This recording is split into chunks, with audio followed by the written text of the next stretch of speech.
Every morning at 7:15 sharp, Frank Delaney and his faithful companion Dusty made their way down Maple Street, toward the corner that had defined their routine for the past 14 years. At 79, Frank moved with the measured gait of a man whose body carried the accumulated weight of nearly 8 decades, but his eyes retained the alert awareness that had served him well during 2 tours with the 101st Airborne Division in Vietnam. Beside him, Dusty kept pace with the patient loyalty that had marked their partnership since 2009, when a 13-week-old German Shepherd mix had wandered into Frank's life and refused to leave.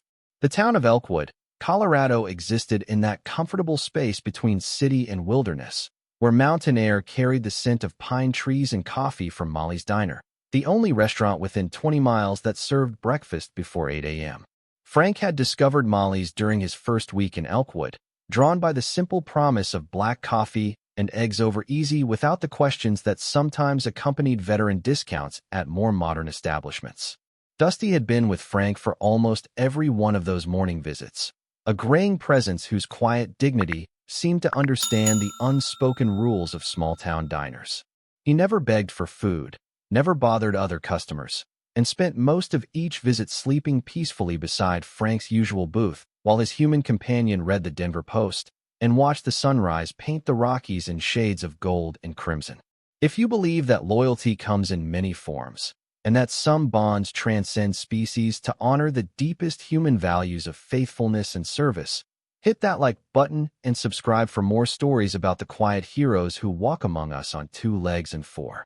Molly's Diner occupied a brick building that had housed various restaurants since the 1940s, its current incarnation featuring red vinyl booths, checkered linoleum floors, and the kind of unchanging menu that appealed to customers who valued consistency over innovation.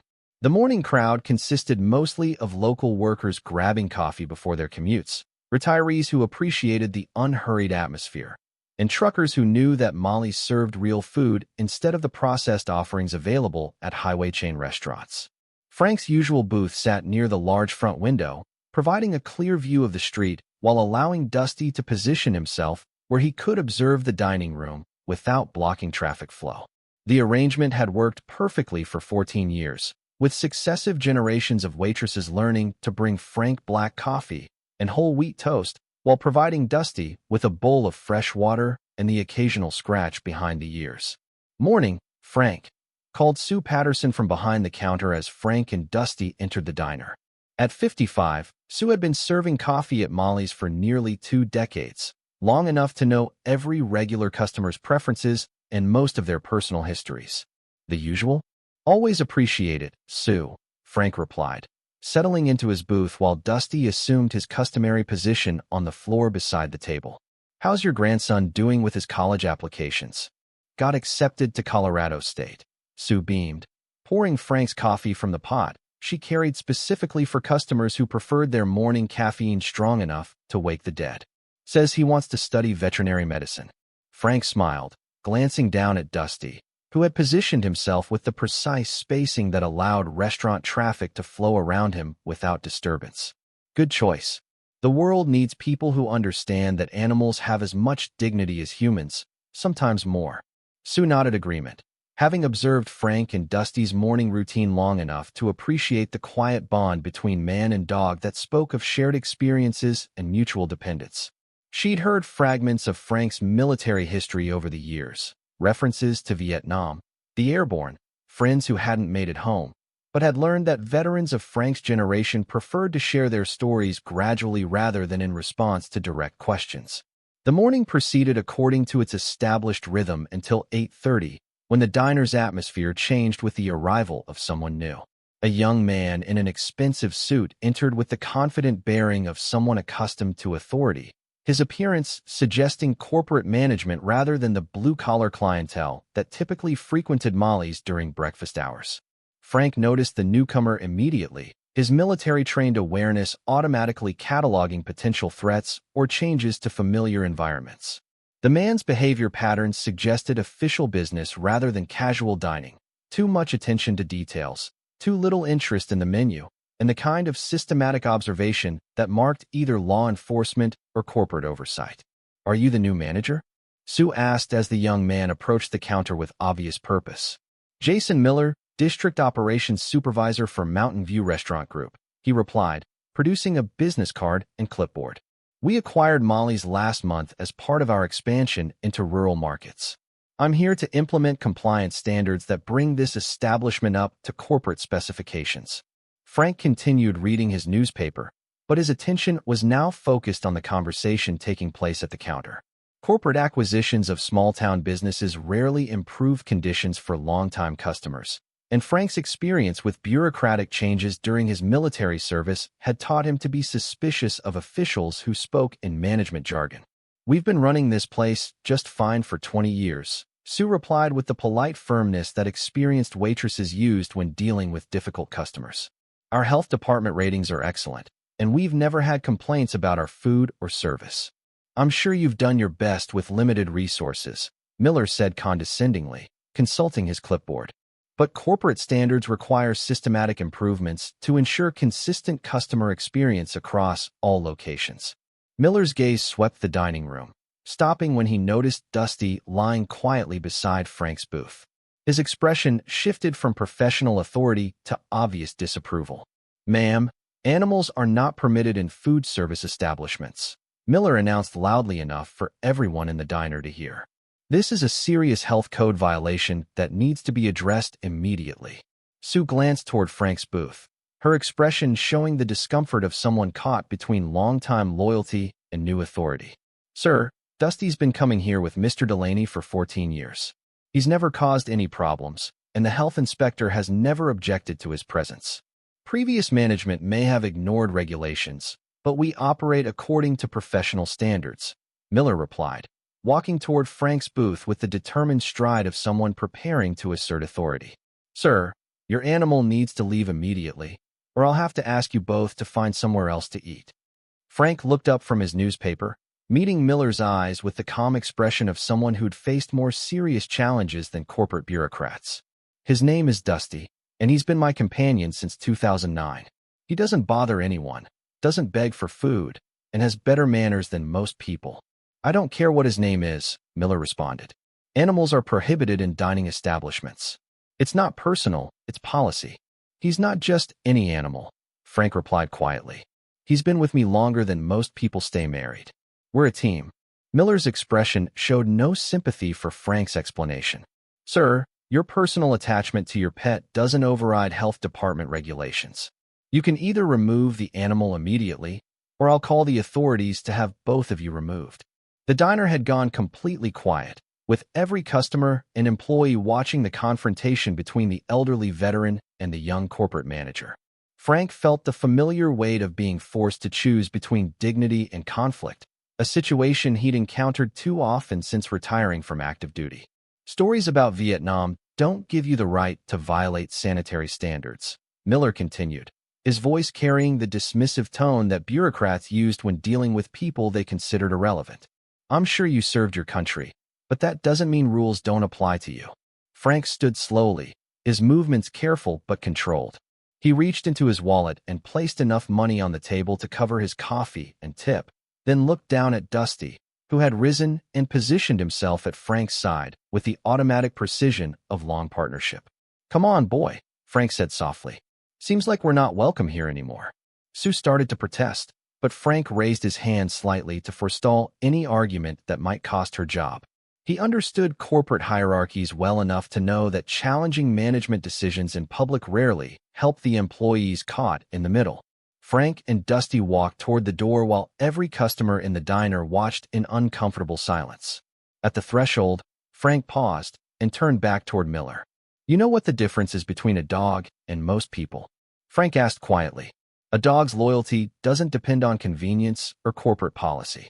Then Frank and Dusty stepped out into the Colorado morning, leaving behind 14 years of routine and the only place in Elkwood where they'd felt truly welcome. Outside Molly's diner, Frank settled onto a wooden bench near the entrance, Dusty immediately positioning himself beside the seat with his head resting against Frank's leg. They sat in silence, watching the morning traffic while Frank processed the reality that their daily routine had been permanently disrupted by someone who saw only violations where others had seen companionship. Sue Patterson emerged from the diner 5 minutes later, carrying a cup of coffee and her cell phone. Her expression showed the distress of someone forced to choose between job security and personal loyalty. "Frank, I'm so sorry," she said, offering him the coffee. "I've worked here for 20 years, and I've never seen anything so unfair." Frank accepted the coffee gratefully. "Not your fault, Sue. Corporate policies are corporate policies." "But it's not right," Sue insisted. "Dusty's part of this place's history. He's never bothered anyone, never caused problems. Half our regular customers know him by name." Frank sipped his coffee while considering Sue's words. He appreciated her loyalty, but understood that arguing with corporate management would only result in her losing her job without accomplishing anything constructive. "I know you want to help," Frank said gently, "but fighting this won't change anything. Miller has his orders, and I'm not important enough to make corporate management reconsider their policies." Sue studied Frank's face, noting the resignation that marked someone who'd learned not to expect fair treatment from institutional authority. But she also saw something else, the quiet dignity of a man who'd faced worse disappointments and survived them without losing his essential humanity. "Frank, I know you don't like asking for help," Sue said carefully, "but maybe it's time someone knew what happened here today." She held up her cell phone, showing Frank a contact labeled Colonel Delaney. "Your son should know how you were treated," Sue continued. "Maybe he can't change corporate policy, but he should know that his father was humiliated by some punk in a suit who doesn't understand what respect means." Frank stared at the phone, torn between his natural reluctance to burden his son with personal problems and his growing anger at being dismissed because of bureaucratic regulations that ignored 14 years of peaceful coexistence. Marcus Delaney was a full colonel in the United States Army, commander of Joint Tactical Support Group at Fort Bragg, North Carolina. His military career had been built on the foundation of leadership principles that Frank had taught him during childhood, principles that included standing up for those who couldn't defend themselves and ensuring that loyalty was rewarded rather than punished. "He's probably busy with military responsibilities," Frank said, though his protest lacked conviction. "He's your son," Sue replied simply. "And from what you've told me about him, he's exactly the kind of person who would want to know about this." Frank looked down at Dusty, whose graying muzzle and patient eyes reminded him of all the mornings they'd shared at Molly's diner, all the quiet companionship that had made retirement bearable after 40 years of missing military structure and purpose. "One call," Frank said finally, "but I don't want him thinking he needs to fix this. It's just how things are now." Sue dialed the number and handed Frank the phone, then stepped back to give him privacy for a conversation that might change everything about how this morning's humiliation would be remembered. The phone rang twice before a familiar voice answered with military precision. "Colonel Delaney." "Marcus, it's Dad. I hope I'm not interrupting anything important." "Never too busy for you, Dad. How are you and Dusty doing?" Frank hesitated, then decided that honesty was the only option available. "Well, that's actually why I'm calling. We had a little situation at the diner this morning." "What kind of situation?" Frank explained the morning's events, describing Miller's arrival, the confrontation over Dusty's presence, and their eventual expulsion from the restaurant that had been their second home for 14 years. He kept his tone neutral, presenting facts without editorial comment or emotional appeal. The silence on the other end of the line stretched long enough that Frank wondered if the connection had failed. "Dad," Marcus said finally, his voice carrying a controlled intensity that Frank recognized from childhood moments when his son was processing injustice. "Did you say they kicked you out?" "For Dusty. Corporate policy," Frank replied. "The new manager said health regulations don't allow animals in restaurants." "And nobody stood up for you?" "Nobody said anything. Not their fight, son. People need their jobs." Another silence, shorter this time. "Dad, I need you to stay exactly where you are. Don't go home. Don't go anywhere else. Just wait at the diner for about an hour." "Marcus, you don't need to." "Yes, I do. And Dad, when you see me coming, don't be surprised if I'm not alone." The line went dead, leaving Frank staring at Sue's phone while Dusty looked up at him with the patient expression that suggested their morning routine was about to change in ways that neither of them could anticipate. 300 miles away at Fort Bragg, North Carolina, Colonel Marcus Delaney stood in the briefing room of the Joint Tactical Support Group headquarters, reviewing operational reports from his unit's latest training exercise. At 48, Marcus carried himself with the controlled authority that marked successful military commanders, alert, decisive, and completely focused on the responsibilities that came with leading elite soldiers in complex operations. The JTSG specialized in rapid deployment support for special operations forces, providing logistical and tactical assistance for missions that required immediate response to emerging threats. Marcus had built his career on the principle that excellence in military service meant ensuring that every soldier under his command had the resources and support necessary to complete their missions and return home safely. His phone buzzed with an incoming call, displaying his father's contact information. Marcus answered immediately, his professional demeanor softening as it always did when Frank called. Colonel Delaney. Marcus, it's Dad. I hope I'm not interrupting anything important. Never too busy for you, Dad. How are you and Dusty doing? Marcus listened to his father's explanation of the morning's events, his expression growing progressively darker as Frank described the confrontation at Molly's diner. By the time Frank finished his account, Marcus was pacing the briefing room with the controlled energy of someone processing tactical information and formulating response strategies. Dad, Marcus said, his voice carrying the dangerous calm that his subordinates recognized as a warning that their commander was about to take action. Did you say they kicked you out? For Dusty. Corporate policy. The new manager said health regulations don't allow animals in restaurants. Marcus stopped pacing, his military mind immediately analyzing the situation from multiple angles. His father was a decorated combat veteran who'd served his country with distinction and spent his retirement years living quietly without asking for special treatment or recognition. Dusty was a 14-year-old dog whose only crime was providing companionship to an elderly man who'd lost too many friends to war and time. And nobody stood up for you? Nobody said anything? Not their fight, son. People need their jobs.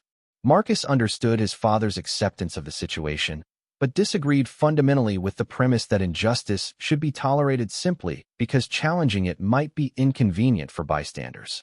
Military service had taught him that some principles were worth defending regardless of personal cost. Dad, I need you to stay exactly where you are. Don't go home. Don't go anywhere else. Just wait at the diner for about an hour. Marcus, you don't need to. Yes, I do. And Dad, when you see me coming, don't be surprised if I'm not alone. Marcus ended the call and immediately summoned his aide, Captain Jennifer Walsh, whose efficiency in handling complex logistics had made her invaluable for situations requiring rapid coordination of personnel and resources. Captain, I need immediate transportation to Elkwood, Colorado. Fastest route possible. Sir, shall I arrange commercial flight through Denver? Military transport. And I need 2 volunteers from the unit, preferably senior NCOs who understand the importance of respecting veterans. Captain Walsh recognized the tone that indicated her commander was responding to a situation that required immediate attention and absolute discretion. Sir, may I ask the nature of the mission? Marcus considered his response carefully. My father was disrespected by someone who doesn't understand what military service means. I'm going to provide education on that subject. Within 30 minutes, Marcus was aboard a military helicopter with Master Sergeant David Park and Sergeant First Class Maria Santos, both decorated veterans whose combat experience and professional bearing made them effective representatives of military professionalism. The flight to Colorado would take 2 hours, providing time for Marcus to explain the situation and ensure that his team understood the objectives. Gentlemen, lady, Marcus began as the helicopter lifted off from Fort Bragg. We're responding to a situation involving my father, a Vietnam veteran who was humiliated by a corporate manager who kicked him out of a restaurant for being accompanied by his service dog. Both NCOs listened with the professional attention they gave all mission briefings, but Marcus could see their expressions hardening as he described the morning's events. Sir, Master Sergeant Park said carefully, are we conducting an official military operation? We're 3 soldiers visiting a veteran who was treated with disrespect, Marcus replied. What happens after that depends on how receptive the responsible parties are to understanding their mistakes. Sergeant First Class Santos, whose own father had served in Vietnam, leaned forward. Colonel, what's the dog's story? Marcus smiled, appreciating Santos's understanding that military families often included non-human members whose service was just as important as human contributions. Dusty's been with my father for 14 years. Dad found him as a puppy, probably abandoned or lost. They've been inseparable ever since. Morning coffee, afternoon walks, evening television. Dusty's never caused problems, never bothered anyone. Just provided companionship to a man who spent too many years watching friends die in foreign countries. And some corporate punk decided the dog was a health code violation. Park concluded. Exactly. While every customer in the restaurant watched my father be humiliated and nobody said a word in his defense. The helicopter flew west through clear skies, its military efficiency covering distance that would have taken hours by commercial transportation. Marcus used the flight time to contact local authorities in Elkwood, ensuring that his arrival wouldn't be misinterpreted as federal intervention in local business practices. Sheriff's Department, this is Deputy Collins. Deputy, this is Colonel Marcus Delaney, United States Army. I'm flying to Elkwood on personal business involving my father, Frank Delaney. I wanted to inform your department that military personnel will be in your jurisdiction for approximately 2 hours this afternoon. Colonel, is there some kind of security situation we should be aware of? Negative. My father was treated poorly at a local restaurant, and I'm coming to address the situation personally. No law enforcement assistance will be required. Deputy Collins paused, clearly processing the implications of a full colonel making personal visits to address civilian grievances. Sir, would this be regarding the incident at Molly's Diner? We've had several calls about that situation. Marcus felt a cold satisfaction that word of his father's treatment was already spreading through the community. Yes, Deputy. The incident at Molly's Diner. Colonel, for what it's worth, most folks in Elkwood think what happened to your father was wrong. Mr. Delaney's been a good neighbor for 20 years, and Dusty's never bothered anyone. I appreciate that information, Deputy. We'll be conducting our business quietly and professionally. Yes, sir. And Colonel, your father's a good man. Whole community respects him. The helicopter touched down at a small airfield outside Elkwood exactly 1 hour and 47 minutes after Marcus had spoken with his father. A rented SUV waited at the airfield, arranged by Captain Walsh's efficient coordination, allowing the 3 soldiers to drive directly to Molly's Diner without delays that might give corporate management time to prepare defensive responses. Marcus drove through Elkwood's small downtown area, noting the modest businesses and residential neighborhoods that characterized mountain communities where people chose quality of life over economic opportunity. This was exactly the kind of place where elderly veterans should be able to live peacefully without being harassed by corporate policies that prioritized regulations over human dignity. Molly's Diner occupied a corner location that had probably housed restaurants for decades, its brick construction and modest signage suggesting family ownership rather than corporate management. A black government SUV with military plates parking outside would certainly attract attention, which was exactly what Marcus intended.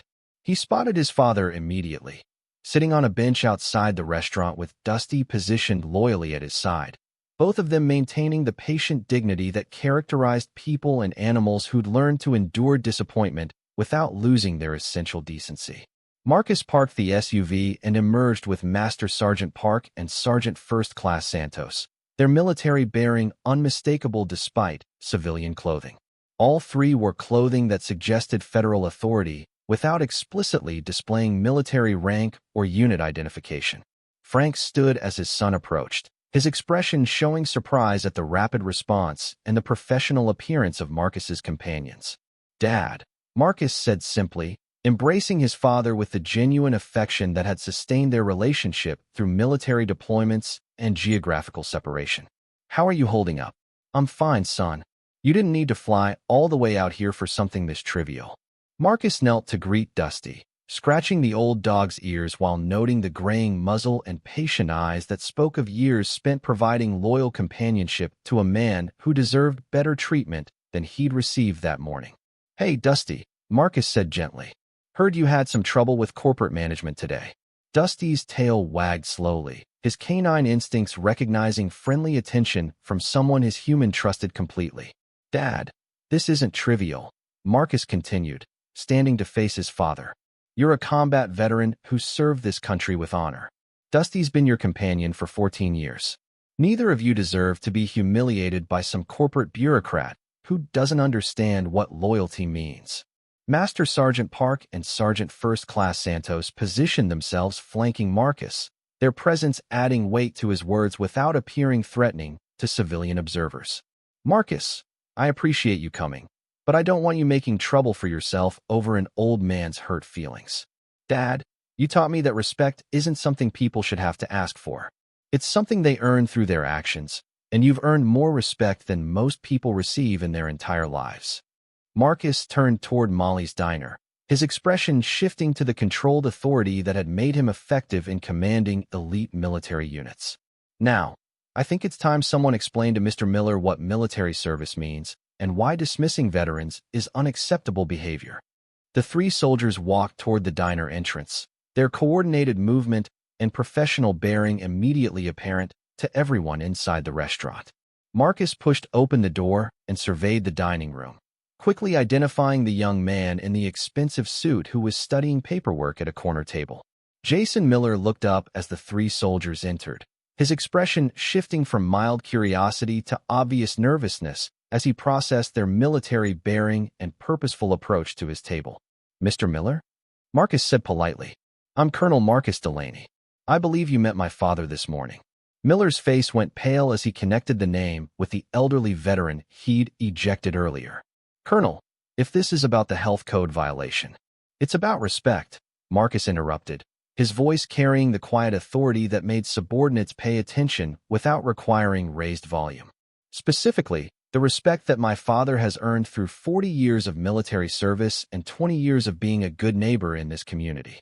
Master Sergeant Park stepped forward and placed a small item on Miller's table, a military dog tag, worn smooth by years of handling and marked with the name Delaney, F.J.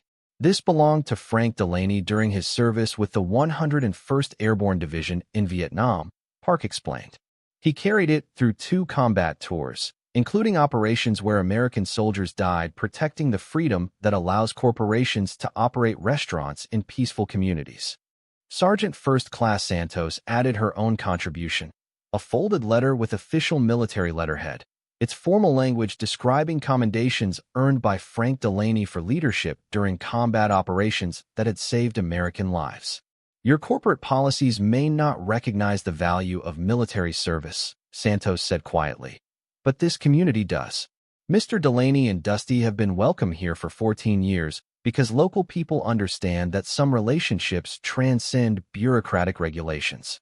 Miller stared at the items on his table, finally beginning to understand the magnitude of his morning's mistake. Colonel, I was just following corporate guidelines about animals in food service establishments. And those guidelines led you to humiliate a combat veteran in front of people who've known and respected him for 2 decades, Marcus replied. Do you understand how that reflects on your company's values? I didn't know about his military service. That's exactly the problem, Marcus said. You saw an elderly man with a dog and made assumptions based on corporate policies instead of human decency. You dismissed him without considering that he might have earned the right to be treated with respect. Marcus pulled out his phone and showed Miller a photograph, Frank Delaney in his Army uniform, young and serious, standing with other paratroopers before a mission that some of them wouldn't survive. This is who you ejected from your restaurant this morning. A man who volunteered to jump into hostile territory so that people like you could grow up in a country where corporate management positions exist instead of survival being determined by military conquest. The diner had gone completely quiet, with every customer and employee listening to a conversation that was transforming their understanding of both the morning's incident and the veteran who'd been sitting quietly among them for 20 years. Miller looked around the restaurant, noting the expressions of people who were seeing him not as corporate authority, but as someone who'd failed to recognize the value of military service and community membership. What do you want me to do? Miller asked quietly. Marcus smiled, the expression carrying no warmth but considerable satisfaction. I want you to understand that respect for veterans isn't negotiable. And I want you to ensure that my father and Dusty receive the treatment they've earned through decades of loyal service, him to his country and Dusty to him. Outside the diner, Frank and Dusty waited patiently for whatever resolution Marcus and his team were negotiating. Other veterans in the community had begun arriving, drawn by word-of-mouth reports about the morning's incident and the subsequent arrival of military personnel. By the time Marcus emerged from Molly's diner, a small crowd had gathered to show support for Frank and express their displeasure with corporate policies that disrespected longtime community members. "Dad," Marcus said, "I think Mr. Miller would like to personally apologize for this morning's misunderstanding." Frank looked past his son toward the diner entrance, where Jason Miller stood with the expression of someone who'd just received comprehensive education about subjects he'd never previously considered. Jason Miller emerged from Molly's diner with the careful movements of someone who'd just received a comprehensive education in subjects he'd never previously considered. His expensive suit seemed less authoritative now, his corporate confidence replaced by the uncertain bearing of someone who'd discovered that his assumptions about authority and regulations had collided with deeper principles of respect and community values. "Mr. Delaney," Miller said, approaching Frank with obvious discomfort, "I owe you a sincere apology for this morning's incident. I made decisions based on corporate policies without considering your history with this establishment or your service to our country." Frank studied Miller's face, recognizing genuine remorse rather than the calculated apology that corporate training programs taught managers to deliver when dealing with customer complaints. "Apology accepted," Frank replied simply. "Mistakes happen. How we learn from them matters more than the mistakes themselves." Miller glanced toward Marcus and the two NCOs, whose military bearing made it clear that this apology was being evaluated by people with experience in leadership and accountability. "Sir, I've spoken with my corporate supervisors, and we're implementing immediate changes to our policies regarding service animals and veteran customers. Dusty will always be welcome at any Mountain View Restaurant Group establishment." "Dusty's not a service animal," Frank corrected gently. "He's just my companion. But I appreciate the gesture." "Then our policy covers companions of military veterans," Miller said quickly. "Whatever terminology ensures that you and Dusty are treated with the respect you deserve." Marcus stepped forward, his expression showing approval for Miller's willingness to acknowledge his mistakes and implement corrections. "Mr. Miller, recognition of errors and appropriate response demonstrates character that corporate training can't teach. My father and the community will remember how you handled this situation." Master Sergeant Park produced a small placard from his jacket, a professionally printed sign that read, "Service Animal, not always wearing vest, but always serving." He handed it to Miller with formal precision. "This stays posted prominently where customers can see it," Park instructed. "It reminds people that service takes many forms, and recognition doesn't always require official certification." Sergeant First Class Santos added her own contribution, a framed photograph of Frank in his Army uniform, taken during his service with the 101st Airborne Division. The image showed a young paratrooper with serious eyes and the determined expression of someone prepared to risk everything for his brothers in arms. "This belongs on your wall," Santos said firmly, "so people understand that heroes don't always announce themselves, and sometimes they need our recognition more than our regulations."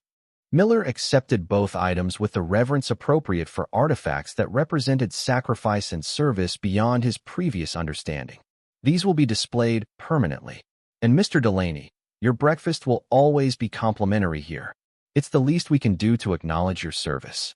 Frank started to protest, but Marcus placed a gentle hand on his father's shoulder. "Dad, sometimes accepting recognition helps other people understand what service means. Let them honor you properly." The crowd that had gathered outside Molly's diner included several other veterans from the Elkwood community, drawn by reports of Frank's treatment and the subsequent arrival of military personnel. Among them was Harold Chun, a Korean War veteran whose own service had earned him respect throughout the mountain community. "Frank," Harold said, approaching with the careful dignity that marked men of his generation, "heard what happened this morning. Wanted you to know that every veteran in Elkwood stands with you and Dusty." Other veterans nodded agreement, their presence creating an informal honor guard that demonstrated the bonds connecting military service members across generations and conflicts. These were men and women who'd served in Korea, Vietnam, the Gulf War, Iraq, and Afghanistan, united by their understanding of sacrifice and their commitment to supporting those who'd worn the uniform. Sue Patterson emerged from the diner carrying a fresh cup of coffee and a bowl of water for Dusty. Her expression showed relief that the morning's injustice was being addressed through recognition rather than conflict. "Frank, Your usual table is ready whenever you want it, Sue said warmly. And Miller's already told the kitchen staff that you and Dusty are VIP customers from now on. Frank accepted the coffee gratefully, noting that Sue had added a small American flag to the cup, a gesture that acknowledged his military service while celebrating the resolution of the morning's conflict. As the crowd began to disperse, Marcus pulled his father aside for a private conversation, while Master Sergeant Park and Sergeant First Class Santos ensured that Miller understood the permanent nature of the policy changes he'd promised. "Dad, I need you to understand something," Marcus said seriously. "What happened here this morning wasn't just about corporate policies or restaurant regulations. It was about whether veterans receive the respect they've earned through service to their country." Frank nodded, recognizing the leadership tone that had made his son effective in commanding elite military units. "I understand, Marcus, but I don't want special treatment just because I wore the uniform 50 years ago. It's not special treatment, Dad. It's basic human decency that should be extended to everyone, but especially to people who've proven their commitment to principles larger than personal convenience." Marcus paused, choosing his words carefully. "You taught me that service doesn't end with discharge papers. It continues through how we treat others, how we stand up for what's right, and how we ensure that sacrifices made by previous generations aren't forgotten by people who benefit from those sacrifices." "Your mother would have been proud of how you handled this," Frank said quietly. "She always said you had the strength to fight for what's right without losing your compassion for people who make mistakes." Marcus smiled, remembering his mother's influence on both their lives. "She also said that Dusty was the best thing that ever happened to your retirement.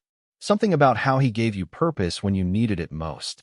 They looked down at Dusty, who had positioned himself between father and son with the patient awareness that had characterized his 14 years of providing faithful companionship.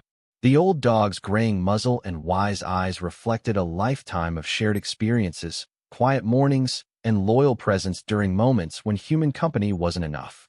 "He's been a good friend," Frank acknowledged. "Better than most people, in many ways."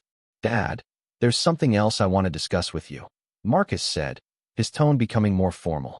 "What happened here today is going to generate attention. Social media, local news, maybe national coverage. People are hungry for stories about veterans being recognized and respected." Frank looked uncomfortable with the prospect of publicity. "Marcus, I don't want to become some kind of poster child for veteran rights. I just wanted to drink coffee with my dog. I understand, but you don't get to control how other people respond to your story. What you can control is how you use whatever attention comes your way." Marcus pulled out his phone and showed Frank a series of social media posts that had already begun circulating. Photos of Frank and Dusty sitting outside the diner, images of the three soldiers entering the restaurant, and comments from local residents expressing support for the elderly veteran who'd been treated poorly. "Look at these comments, Dad. People are saying things like, Frank Delaney represents the best of American values and Dusty is the kind of companion every veteran deserves. Your story is reminding people about the importance of loyalty, service, and treating others with dignity." Frank scrolled through the comments, noting messages from veterans across the country who shared similar experiences of being dismissed or overlooked because of their age or appearance. "Maybe some good can come from this morning's unpleasantness," Frank conceded.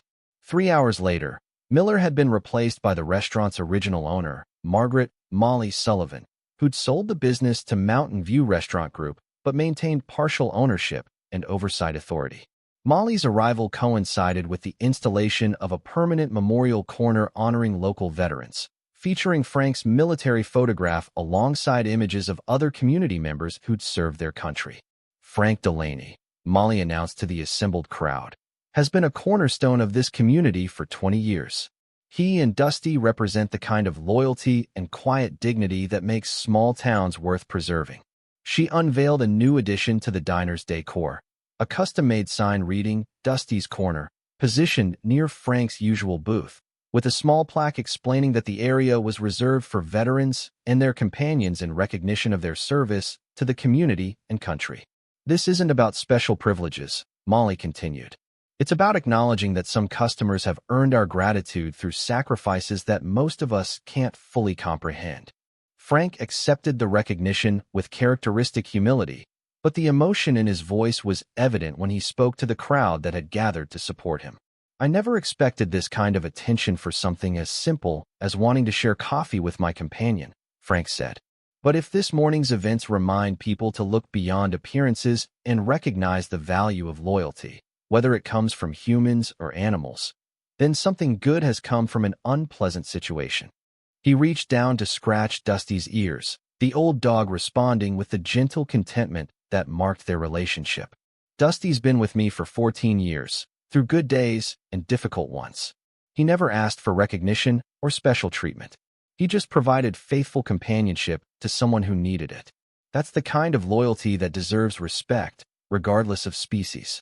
The applause that followed was sustained and heartfelt, but Frank deflected attention from himself by asking the crowd to recognize all veterans present and their families who'd supported them through military service and civilian transitions. As the formal ceremony concluded, Marcus and his team prepared to return to Fort Bragg, their mission accomplished through education rather than confrontation. Colonel, Miller approached Marcus privately. I want you to know that today changed how I think about corporate policies and community relationships. What your father and the other veterans taught me about service and respect, that wasn't covered in any management training program. Marcus nodded approvingly. Mr. Miller, leadership isn't about enforcing policies. It's about understanding when policies serve people and when people should take precedence over policies. My father and this community taught you something valuable today. Sir, if it's appropriate to ask, how do I ensure that other Mountain View locations treat veterans with the respect they deserve? Marcus considered the question, recognizing Miller's genuine desire to implement meaningful changes rather than superficial corporate gestures. Start by listening to their stories instead of focusing on their compliance with regulations, Marcus suggested. Every veteran has experiences that shape their character in ways that civilians can't fully understand. Recognition of their service doesn't require special privileges, just basic human dignity and appreciation for what they've contributed. Miller nodded, taking notes on his phone. Colonel, would it be possible for Mountain View Restaurant Group to establish formal partnerships with veteran organizations? We want to do more than just post signs. We want to create environments where veterans feel genuinely welcome. I'll have my staff provide you with contact information for veteran service organizations, Marcus replied. But remember, authentic respect can't be manufactured through corporate programs. It has to come from genuine understanding of what military service means. As the military team prepared to depart, Frank walked his son to the government SUV, Dusty maintaining his customary position at Frank's side. Marcus, thank you for coming today, Frank said. Not just for me, but for what you taught that young man about respect and responsibility. Dad, you raised me to understand that service to others is the highest calling anyone can answer. Today you reminded me that those lessons apply to civilian life just as much as military operations. Marcus embraced his father, then knelt to say goodbye to Dusty, who accepted the attention with the dignity that had characterized his behavior throughout the day's events. Take care of the old man, Dusty, Marcus said softly. He's got important work to do, setting examples for people who need to understand what loyalty looks like. 6 months later, Frank received a letter from Mountain View Restaurant Group's corporate headquarters, informing him that the company had established the Frank and Dusty Delaney Veterans Recognition Program, a nationwide initiative ensuring that military veterans and their companions received appropriate respect and accommodation at all company locations. The program included staff training on veteran issues, partnerships with local veteran organizations, and designated areas in restaurants where veterans could gather informally to share experiences and support each other. We learned from our mistakes in Elkwood, the letter concluded, and we're committed to ensuring that no veteran experiences the disrespect that you faced. Your grace in handling our failure taught us more about leadership than any corporate training program could provide. Frank shared the letter with Marcus during one of their weekly phone calls, noting that dozens of other businesses had contacted him about implementing similar programs in their establishments. It seems like that morning at Molly's started something bigger than either of us expected, Frank observed. Dad, you've been starting things your whole life. You just never sought credit for them, Marcus replied. Military service, community involvement, raising a family. All of it contributed to making the world a little better for people who came after you. And Dusty deserves credit too, Frank added, looking down at his companion. who'd grown more gray but no less loyal in the months since their restaurant incident, had become a symbol of veteran recognition. Absolutely. Some heroes wear boots, some walk on four legs. A year after the incident at Molly's Diner, Frank and Dusty's morning routine had returned to its peaceful rhythm, but with one significant change. Their corner booth had become an informal gathering place for veterans throughout the mountain community, a space where military families could share stories, offer support, and celebrate the bonds that connected their service across generations. Frank had become an unofficial ambassador for veteran recognition, speaking at community events and schools about the importance of looking beyond appearances to appreciate the contributions that all people and animals made to their communities. But his favorite moments remained the quiet ones, sitting with Dusty in their designated corner, watching the sunrise paint the Rockies in gold and crimson, grateful for companionship that had proven stronger than corporate policies and more enduring than the misunderstandings of people who'd never learned what loyalty meant.